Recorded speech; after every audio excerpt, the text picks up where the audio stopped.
მოგესალმებით ძვირფასო ტელემოყურებლებო, ჩვენ ვართ სტუდიაში გზა გასაყართან, ვაგრძელებთ გადაცემათა ციკლს ბიბლიური გზაჯვარედინები. გიორგი, მოგესალმებით, დიდი მადლობა მობრძანებისათვის. ჩვენ წინა გადაცემაში ვისაუბრეთ დავით მეფის დაბრუნებაზე სამშობლოში, კერძოდ ის გამეფდა იუდეაში და ვისაუბრეთ დაპირისპირებაზე, რაც დავით მეფის გარემოცვასა და საულ მეფის ოჯახის გარემოცვას შორის ხდება.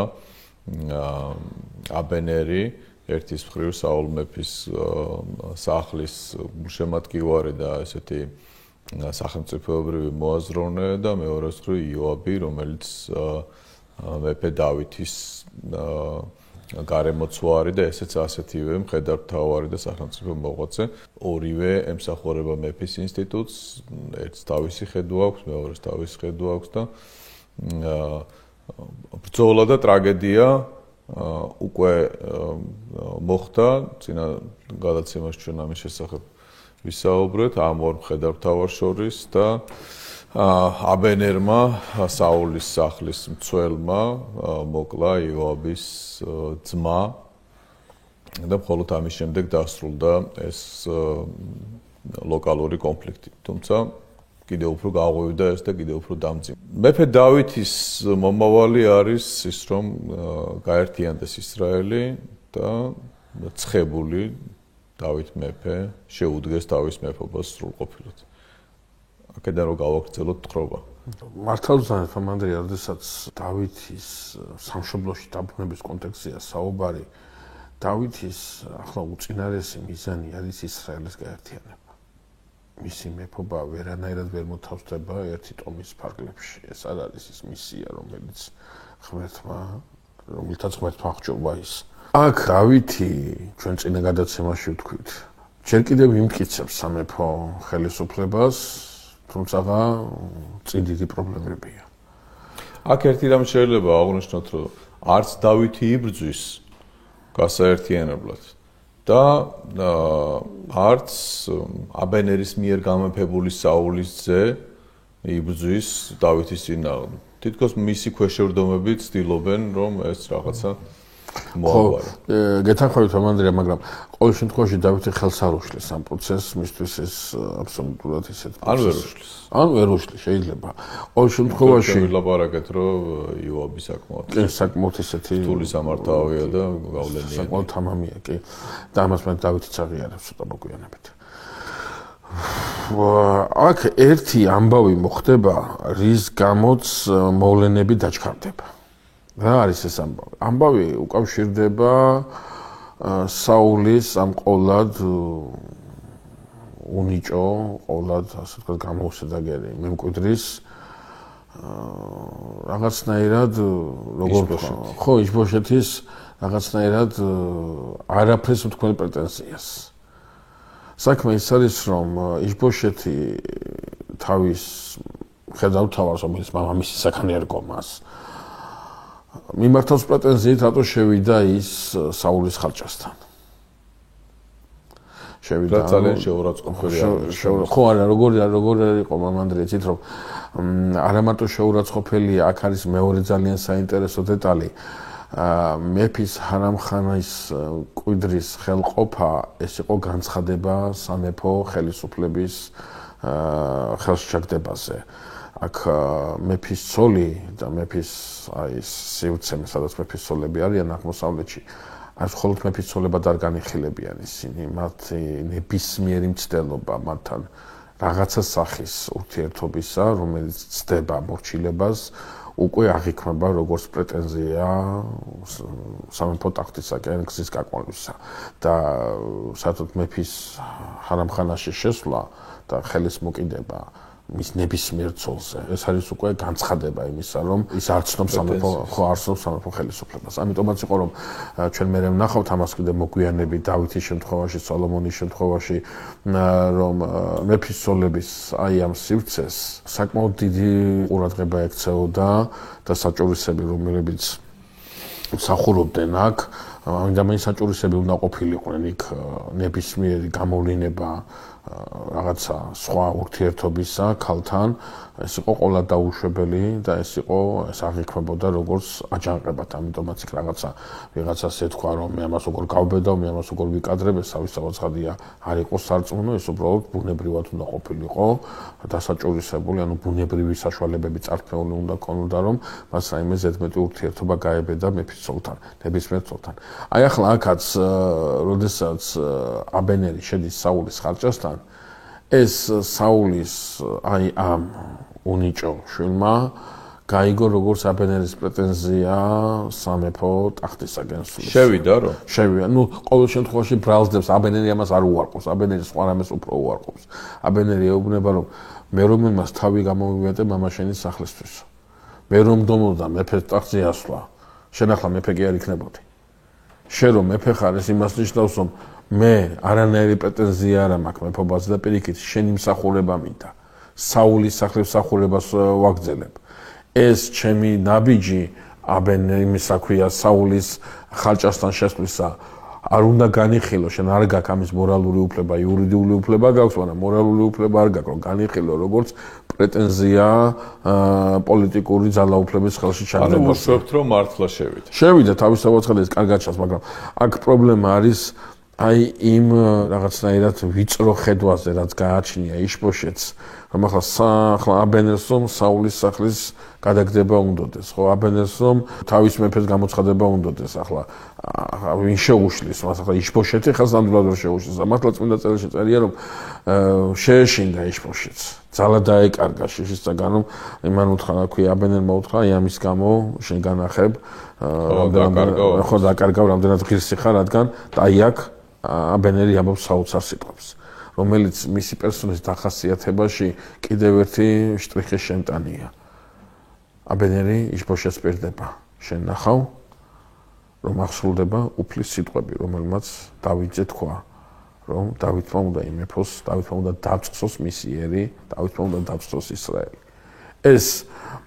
ეს იმისათვის რა ქვია აბენერის ბაგიდან ძალიან საინტერესო აქამდე ეს მას არ უთქვავს აქამდე მსგავსი არაფერი ყოფილა წამოსული მისგან თუ კი აბენერმა იცის რომ ღმერთმა გადაწყვიტა დავით უნდა მეფობდეს მაშინ საულის ძის უფლისწულის ტახტზე აყვანა და მისი მხარდაჭერა ღვთისნების აშკარა წინააღმდეგობაში ეთვლება მას და ეს მართლაც ასეა დავითიც აბენერს უნდა უყურებდეს ასე რომელიც სახელმწიფოებრივად კი აზროვნებს მაგრამ ამ აზროვნებაში არაფერია ღვთაებრივი და არაფერია სასიკეთო და აი დავითი და აბენერი რომელიც აი ორ სხვადასხვა მხარეს დგანან აბენერი დავითს გამოუგზავნის შეთავაზებას რომ მიიღოს ის თავისთან და აბენერი თავის მხრივ ვალდებულებას იღებს რომ მთელ ისრაელს მეფის ანუ დავითის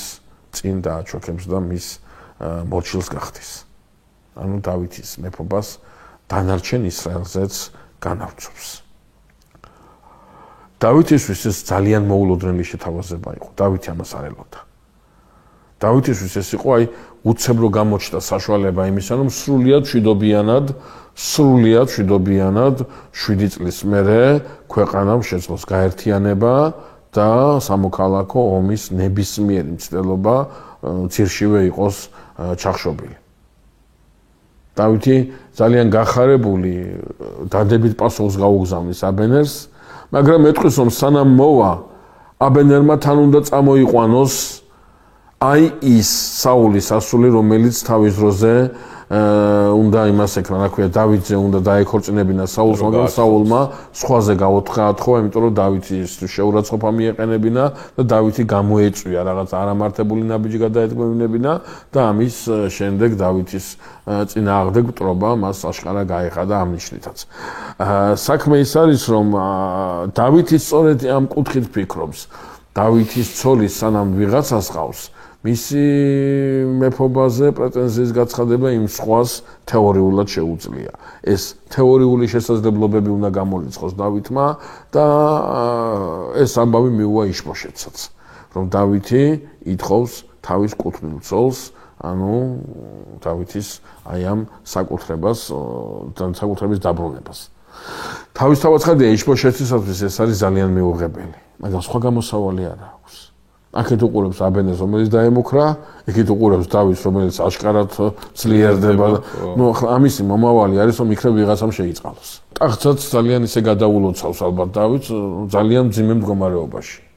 თანახმაა, რომ აი დავითსაც ეს ხალი ჩავაყო. ბიბლია გვეუბნება, რომ თან ძლიერდება დავითის ძლიერდება და საულის სახლის უსწრდება. კი, და აქ ბიბლიაში ერთი ძალიან მძიმე სცენა მე ყოველთვის, როდესაც ამ ადგილს ვკითხულობდი, ძალიან მემძიმებოდა ამ ადგილის წაკითხვა, ცოტა ისეთი რთული სცენა, როდესაც სწავლენ და მელქოლა მოყავთ და ქმარი მოსდევს და მოსტირის უკან, რომ ნუ წამართვებს შემცავს, ძალიან მძიმე სცენაა და სცენა უფრო მძიმდება იმით, რომ აბენეს რომ მოყავს ეს ხალი, ხო თავის არაფერს არ ამბობს და ქმარი ზლუქონს უსმენს გზა და რაღაცა ეტაპამდე რომ მოხედავს და ახლა გაჩერდი და დადექი სადაც გახარო.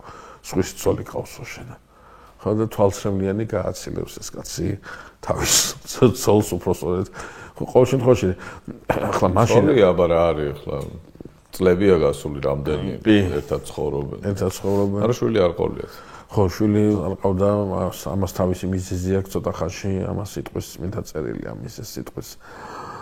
აბენერი ამ ქალთან ერთად ჩადის ქებრონში დავითთან და დავითისთვის აბენერის ნახვა ახლა სხვა ამპლუაში ხდება. აქამდე დავითი აბენერს იცნობს როგორც ნიჭიერ, დიდ ხედავთავარს, რომელთანაც მას არანაირი ძალაუფლებრივი გადაკვეთა არ ქონია.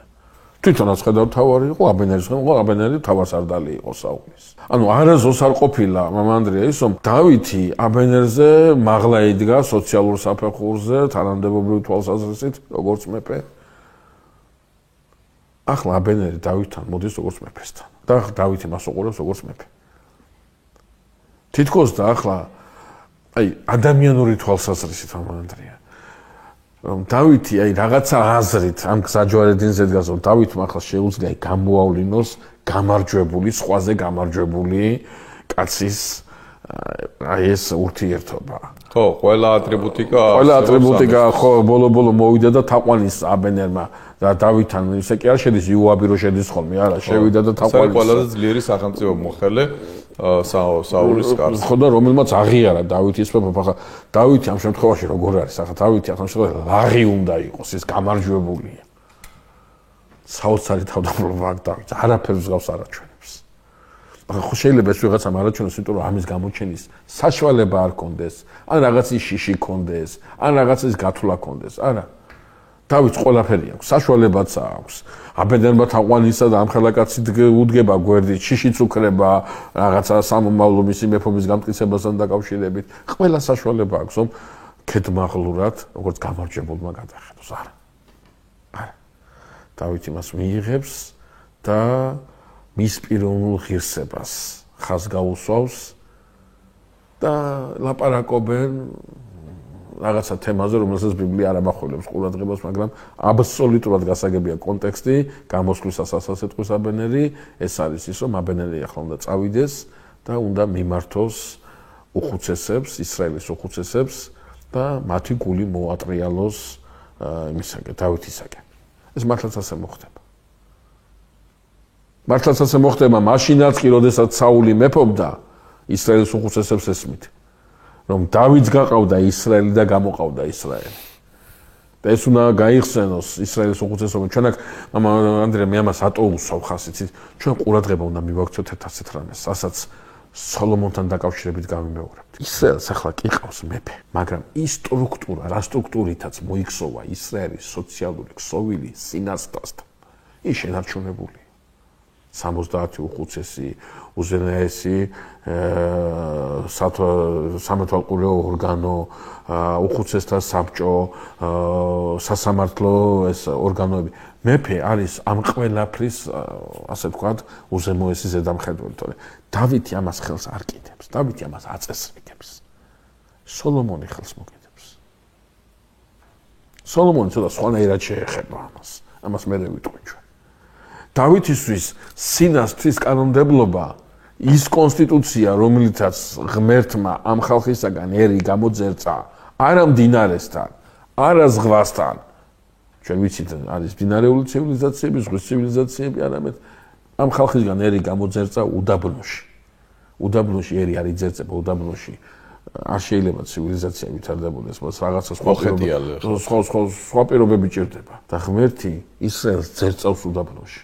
და ის კანონმდებლობა, რა კანონმდებლობითაც უნდა ცხოვრდეს ისრაელი, ეს კანონმდებლობა დავითისთვის ძალიან ბევრ რამეს ნიშნავს. დავითი ხელს არ კიდებს ამას ყველაფერს და ისრაელიც ცხოვრობს ამ პრინციპებით.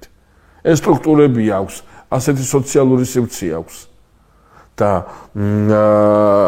უხუცესების დამოკიდებულება ეს მთელი ხალხის, მთელი ერის დამოკიდებულებას განსაზღვრავს. და დავითი არის ძალიან ბედნიერი, რომ ძალიან დიდი პრობლემა ქვეყნის გაერთიანების, ერის გაერთიანების, როგორც ტრანსიორდანიისაკენ, ასევე ჩრდილოეთისაკენ, პრობლემა გვარდება უსისხლოდ, გვარდება უპრობლემოდ.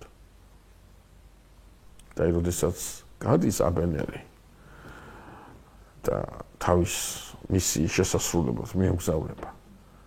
აი ამ დროს იოაბი ბრუნდება თარეშიდან, საკმაოდ დიდი ნადავლით იოაბი ასე ბრუნდება საერთოდ. თარეშიდან დიდი ნადავლით ბრუნდება, კასაკური არაფერია. სანამ დავით შეხვდება, იოაბს დაახვედრებენ ხმას, ამბავს, რომ აქ აბენერი იყო და მეფესთან იქ ერთ-ერთზე რაღაცაზე ლაპარაკობდა. რაზე ლაპარაკობდა, ამ ინფორმაციის მიმტანმა არ იცის. აშკარად ჩანს, რომ იოაბს დავითის გარშემო თავისი წლეყავს, ადევნებელ თვალყურს დავითის გვერდით ვინმე არ უნდა გამოჩნდეს, რომელიც იოაბის პრივილეგიებს შეეცილება. და ძალიან ცოცხლად არის დაწერილი წმინდა წერილში, როგორ შევა იოაბი. აი როგორი განსხვავება, როგორ შედის აბენერი დავითთან და როგორ შედის იოაბი დავითთან. იოაბი დავითს უყურეს, შენაო აქ რომ მოგივიდაო ეს აბენერი. ხო არ გონიაო მართლა იმიტომ მოვიდა, რომ ისრაელის შენ დასაზვერად მოვიდაო, აქ გნახაო, შენაო და შეგამოწმაო. როგორ გაუშვიო ცოცხალი. ხო შეიძლება ახლა იოაბმა თავისი აზრი ჯერ ესეთი როგორ უნდა გამოთქვას და როგორ გამოთქვა. და მე მეორე პასუხს დაელოდოს დავითისგან, იქნებ დავით გეგმა აქვს რაღაც, არ ელოდება პასუხს. თვითონ ის უნდა გააკეთოს. აი ესე როგორც შევიდა თამამად, ასე თამამად გამოვა მეფისაგან, დაადევნებს მდევარს. დაადევნებს მდევარს და აბენერს ეტყვის, რომ რაღაცა საქმე დარჩაო დავითს, რაღაც სათქმელი დარჩაო შენთან და მობრუნდიო. და აბენერისათვის რაღაც დავითი რო იბარებს, მეფე იბარებს უკვე. და აბენერი მოტრიალდება უკვე. და ქებრონის შესასვლელთან მას იოაბი დახვდება. მე არ ვიცი მამანდრია ახლა როგორ ავთქვა, რამდენად ლოგიკურია ასეთი გამოცდილი მხედართმთავრისაგან ის სიფრთხილის დაკარგვა, რასაც ის გამოიჩენს იოაბთან. იოაბი მას კალიბჭის შიგნით შეიყვანს. თითქოს რაღაცის თქმა უნდა, მახვილს შეშლებს და ქალაქის შიგნით კედლებთან აბენერს მოკლავს. ჩანს აბენერი ძალიან ენდობა უკვე დავითის გარემოცვას. აბენერს ვერ წარმოუდგენია, რომ დავითმა მიიღო აბენერი და მის გვერდით ვიღაცას შეუძლია მისი გადაწყვეტილება შეცვალოს და მისი გადაწყვეტილება სხვანაირად გამოიყენოს. ეს აბენერისათვის არის წარმოუდგენელი.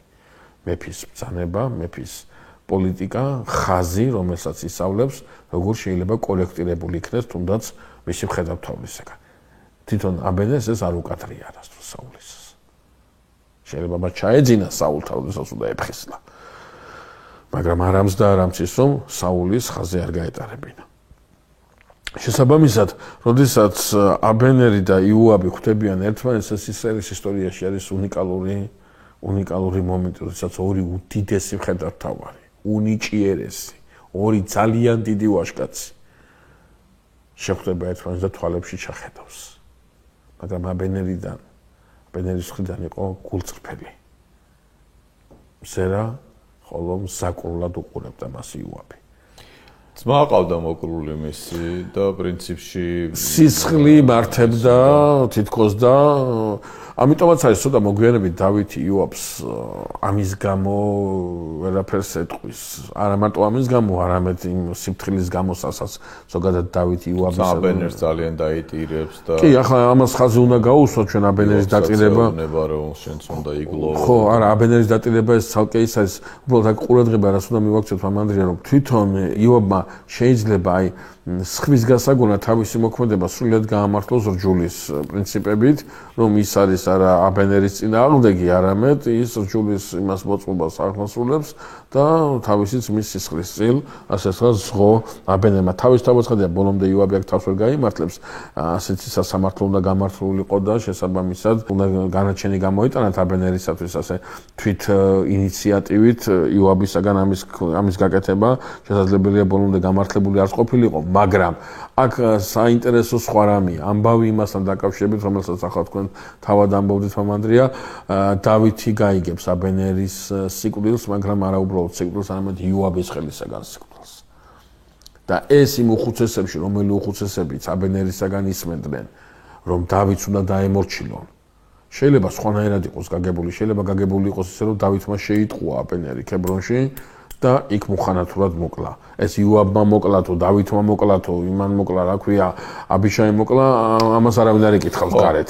გარეთ სურათი არის ასეთი, რომ დავითმა მოკლა აბენერი. სინამდვილეში დავითს აბენერის სისხლში ხელი არ ურევია.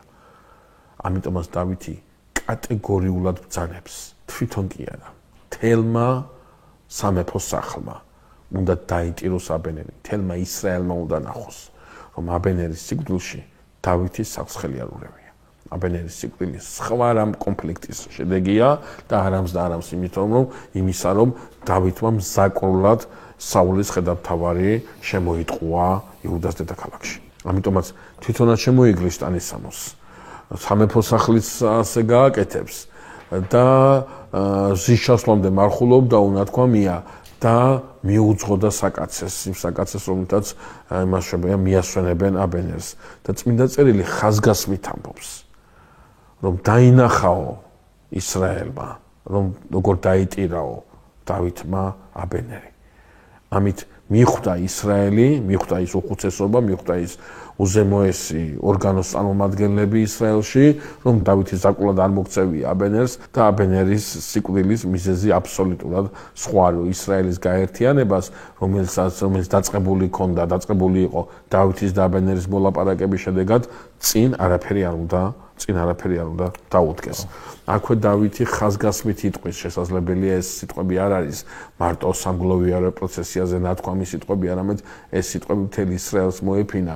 იცითო თქვენ დღეს რა ვაჟკაცი მოუკვდა ისრაელს, ანუ აბენერის ღირსება აბსოლუტურ სიმაღლეზე ყავს აყვანილი დავით მეფეს და იქვე წმინდა წერილი დავითის დამოკიდებულებას ამჟღავნებს ცერუიას ძეების, ანუ იოაბისა და მისი დარჩენილი ცოცხალი ძმას აბიშაისთან მიმართებაში, რომ სისხლმდინარი და ყავარჯდიანი არ გამოლიოსო ღმერთმა მათ სახლში აბენერის სისხლის გამო, ისინი დღეს ძლავრობენ მე დავითი ამას პირდაპირ ამბობს, რომ ისინი დღეს საკმაოდ ძლიერები არიან. მარტო დღეს არა, დავითის მთელი მეფობა მამანდრია ჩაივლის იოაბის ამ დომინირებაში. დავითი იოაბს ვერაფერს ვერ გაუკეთებს, აბსოლუტურად. მცდელობა იქნება, მაგრამ ჩვენ მე ვილაპარაკებთ ამ მცდელობაზე. მცდელობა იქნება, მაგრამ ეს მცდელობა, მისი ეს მცდელობა ყულად უშედეგოდ ჩაივლის. ძალიან საინტერესოა შემდეგი თხრობა წმინდა წერილისა, რომ დავითი მთელ ისრაელზე გამეფდა. ნელ-ნელა მიდის ეს პროცესი, უხუცესები მოდიან, დავითის მეფობას აღიარებენ, ეს ნიშნავს, რომ ჯარი, რომელიც სხვადასხვა ტომში დგას და ადგილობრივი ხელისუფლება, რომელიც მართავენ ქალაქებს თუ დაბებს თუ ასე შემდგომ, მთლიანად დავითის მორჩილებაში შემოდიან, მთლიანად ეს სივრცე დავითის მეფობის ქვეშ არის გაერთიანებული. როგორც კი ადრე აღნიშნავდით, 7 წელი და 6 თვე იმეფა დავითმა იმაზე რა ქვია იუდას ტომზე 30 წლის იყო დავითი როცა გამეფდა სიმპტომატურია 30 წლის არის ჩვენი მაცხოვარი როდესაც გამოდის სამოღვაწეო სარბიელზე 40 წლის განმავლობაში იმეფა დავითმა მთელ ისრაელზე აქედან 7.5 წელი როგორც გითხარით მხოლოდ იუდაზე და დავითი 70 წლის ასაკში გარდაიცვალა საკმაოდ ახალგაზრდა საკმაოდ მცირე წლებია მაგრამ მე ჩვენ ვიტყვით რომ დავითის ცხოვრებამ დავითი ძალიან დააუძლურა თავის ამასაკში და მან ვეღარ შეძლო მეთხას ცხოვრება. ანუ ეს ცოტა მოგვიანებით არის. ჩვენ ალბათ უნდა ვახსენოთ ისბოშეთის მკვლელობის. ხო, ახლა ეს დეტალი თავისთავად ცხადია, ვინაიდან ამ გაერთიანების პროცესში მეორდება იგივე. იგივე მეორდება. დავითის წინაშე როგორც საულის სიკვდილი ახარეს, ისე ვიღაცამ ესე იგი გადაწყვიტა, რომ ეს გაუხარდებოდა. ხო, პრაქტიკულად ისბოშეთი რა არის? პრაქტიკულად ისრაელის უხუცესობას აღარ აქცევს ამ კაც ყურადღებას. ხო, თავისთვის რაღაცა ესე ჩამოდასუსტებული. ხო, რაღაცა სამუზეუმო ექსპონატივით დარჩა, არტეფაქტივით არის რაღაცა. და საულის ისევ და ისევ ამ სამხედრო შენაერთების ერთ-ერთმა ორმა წარმომადგენლმა ძმები არიან ისინი, რომლებსაც თავიანთი ასე ვთქვათ პოსტი ჰქონდათ ამ მაშინ რა ქვია დაჯგუფებაში ჩუმად შეიპარებიან და ისბოშეთს ძინარეს მოკლავენ მეხუთე ნეკლთან ჩასცემენ მახუს ახლა ეს მეხუთე ნეკლს ახსენებს წმინდა წერილი ეს სიმპტომატურია ეს იმას ნიშნავს რომ მის კვლელობასთან დაკავშირებით გამოძიება დაადგინა დავითმა დააწესა დავითმა ანუ წმინდა წერილში ეს კი არის ასე ვთქვათ გადაბმულად მოცემული რომ ისინი ჩამოდიან დავითს ახარებენ რომ აი ვიღაცა რო დარჩენილი იყო საულის სახლიდან ის მოკალიფსა და დავითი უყურებს აბა და როგორც ეგონაო საულის სიკვდილის ახარებელს რომ თვითონ შევაქებდი უმას და მახვილი იმას აქნაო თქვენს მახვილი იმიტომ რომ იმას უფლისხებულის შულზე გაბედა და სამაგალითოდ შისამ სამაგალითოდ ამიტომ გითხეს მეხუთე ნეკლს ხსენებას ამას გულისხმობს ამანდრე რომ